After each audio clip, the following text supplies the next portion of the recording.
প্রত্যেক দিনের মতো আজকে আবার একটি রেসিপি নিয়ে আপনাদের সামনে হাজির হলাম। আজকে পুঁই শাকের দারুণ টেস্টি একটি রেসিপি আপনাদের সাথে শেয়ার করব।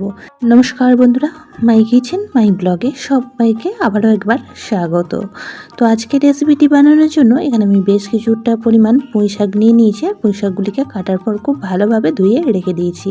এখন রেসিপিটি তৈরি করার জন্য গ্যাসের মধ্যে একটা কড়া বসিয়ে এখানে দিয়ে দিলাম 2 চামচ পরিমাণ সাদা তেল। তেল খুব ভালোভাবে গরম করে নিয়ে এখানে ফোড়নে ব্যবহার করলাম হাফ চামচ গোটা জিরে। তো জিরেগুলি কয়েক সেকেন্ড ভেজে নেওয়ার পর এখানে দিয়ে দিচ্ছি বেশ কিছুটা পরিমাণ আলু। তো আজকে আমি পুঁই শাকটা আলু দিয়ে বানাবো, তার জন্য এখানে বেশ কয়েকটা আলু ছোট ছোট পিস করে কেটে নিয়েছি। আলুর পরিমাণটা বা পুঁই শাকের পরিমাণটা আপনারা আপনাদের হিসাব মতন ব্যবহার করবেন। তো এখানে আমি যতটা পরিমাণ পুঁই শাক নিয়েছি সেই পরিমাণ বুঝে এখানে আলুটাও দিয়ে দিলাম।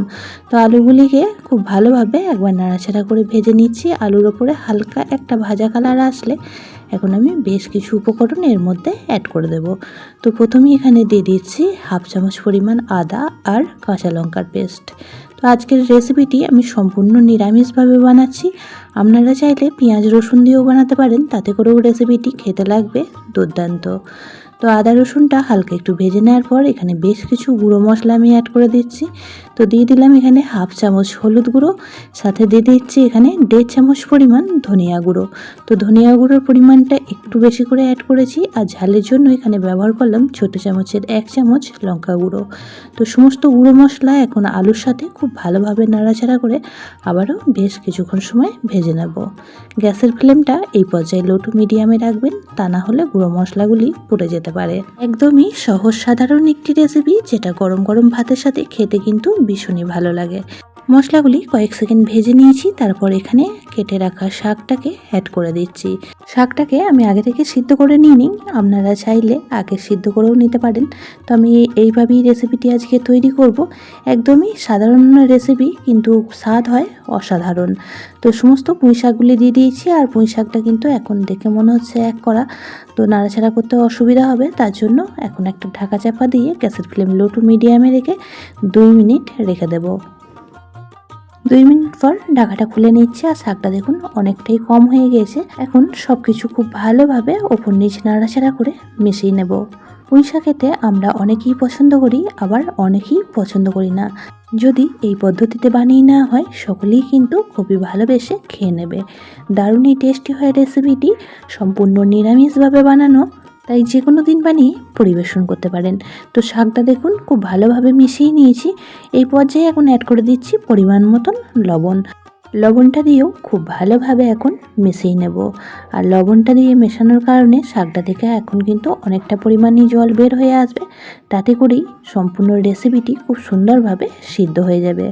আজকের রেসিপিতে আমি কোনো রকমভাবে জলের ব্যবহার করব না, ঢাকা চাপা দিয়ে রেসিপিটি তৈরি করে নেব। 2 মিনিটের জন্য ঢাকা চাপা দিয়ে রান্না করে নিয়েছিলাম, তাতে করেই অনেকটাই জল বের হয়ে এসেছে।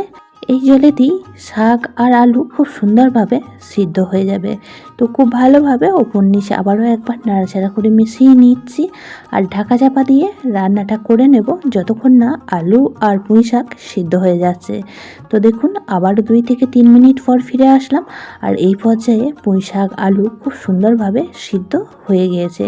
তো এখন খুন্তির সাহায্যে বেশ কিছুটা পরিমাণ আলু এইভাবেই ভেঙে দেব, তাহলে রেসিপিটি একদমই মাখো মাখো তৈরি হবে। পুরনো বন্ধুরা সবসময় আমার পাশে থেকে আমাকে এতটা সাপোর্ট করে এগিয়ে নিয়ে যাওয়ার জন্য অনেক অনেক ভালোবাসা।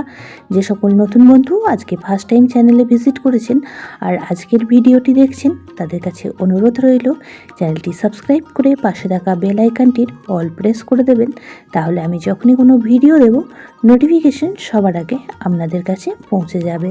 তো বেশ কিছুটা পরিমাণ আলু দেখুন খুন্তি করে করে এইভাবেই ভেঙে দিয়েছি, আর রেসিপিটি একদমই মাখো মাখো হয়ে গিয়েছে। এখন আমি এর মধ্যে অ্যাড করে দেব 1 চামচ পরিমাণ চিনি। যেহেতু শাকের রেসিপি, একটু মিষ্টি না দিলে খেতে ভালো লাগবে না, তাই অবশ্যই করে একটু চিনির ব্যবহার করবেন। চিনিটা দিয়ে এখন খুব ভালোভাবে মিশিয়ে নেব।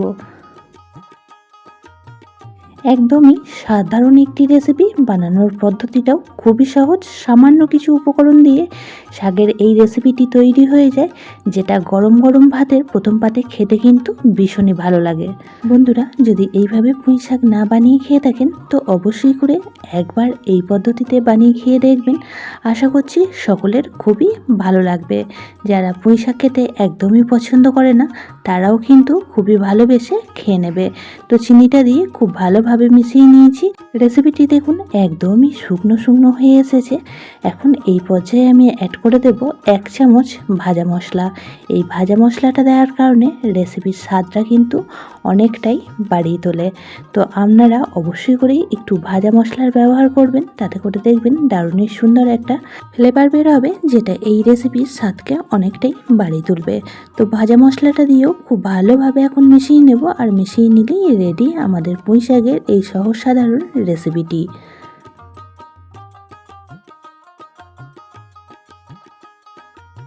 এখন গ্যাসের ফ্লেম অফ করে দেব, আর একটা পাত্রের মধ্যে সার্ভ করে আপনাদের দেখাচ্ছি কতটা সুন্দর তৈরি হয়েছে আজকের রেসিপিটি কেমন লাগলো অবশ্যই কমেন্ট বক্সে জানাবেন। যদি কোনো অংশে বেশি ভালো লেগে থাকে তাহলে একটা শেয়ার করে দেওয়ার অনুরোধ রইল। সবাই খুব ভালো থাকবেন, সুস্থ থাকবেন। আবারও দেখা হচ্ছে অন্য কোনো একটা নতুন রেসিপি বা নতুন কোনো ব্লগ ভিডিওর সাথে। ততক্ষণের জন্য সবাইকে টাটা।